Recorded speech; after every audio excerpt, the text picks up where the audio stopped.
I think we're having a really good camp. Of course, having Nico Whitley back, and as the veteran leader of our secondary, he's having a really, really good camp. He's come back. He's healthy. He's playing fast, and he's making a really big difference in our secondary. He and Jay both started a few games toward the end of the season last year, and they have some experience, and they really play well together. They feed off of each other with enthusiasm. Really, D. Arrington is having a fine camp, and we're really excited to see what he's going to do this year. Finally getting a chance to be a junior, and he's really improved his game. And Kendrick Market had a great spring, as good a spring as any player we had on defense, and he's come back and playing. And we've got those guys, D and Kendrick, playing some nickel dime roles in some of our other packages when some of our third down stuff. So they should get a lot of action this year, as many spread teams as we play. And then Deontay Evans has really come on. He's very athletic. He's still learning, still has a learning curve. But as far as athletic ability, he has athletic ability. He can tackle, he can run, he has good hands and very good instincts. So I think he's going to be a good one. And Quadre Anton is the other young kid that's competing for playing time back there. How is Nico's? I mean, he talked about not being. He was going to push through it last year, but he knew he wasn't himself, physically 100%. How is that seeing him now, back to his old self? How has that helped him mentally out there? Well, he elected to come back for his 5th year. So with that came, he knew what to expect and knew what to do.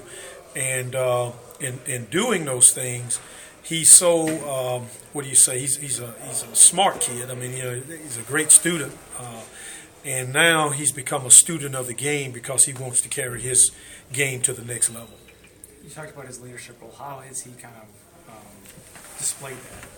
He is a guy that when he is on the field, he knows what he's doing, fundamentally, technique-wise, coverage-wise, So, being out there and playing as many games as he has kind of puts him a step of the curve in a lot of, not every situation, but a lot of situations. Okay, I've seen this before. I know exactly what this is. And so he knows how to react and how to play before things happen. When you look at the communication within the defense, I think Jeff Combs talked about how he was so almost one with, Cam Lawrence and John Banks. How has he kind of developed those relationships with maybe a Bernardrick or anyone else on the defense? They do. They feed off of each other. Like I said earlier, Nico and Jay really feed off of each other at the safety position, and then the safeties you have to connect to the linebackers with Bernardrick and Matt and Bohanna and those guys, and so they've played together for a while, and they just have to keep continuing to feed off of each other as we continue to improve as a team. How do you feel like Jay's progressed? Coach Collins talked about just how smart he is back there and how he's just kind of the brains of the secondary. How's he progressed, and how do you feel like he's going to do in his first year as a full-time starter? He's progressed really well. He's a product of our program. What Coach Mullen built our program on was developing kids, taking the best athletes in the state of Mississippi and putting them in a program where they can one day be successful and be outstanding football players. And Jay is just a product of the system because, he started out as a corner, came here, he was a running back in high school, redshirted as a corner. He was behind Banks, Slay, and Broomfield, some really good players, didn't get to play much. And then we moved him to safety, and he was behind Mitchell, Bonner, and Whitley, and he didn't get to play much. And so he learned how to play special teams, learned how to play be a role player as a nickel dime, a situation player.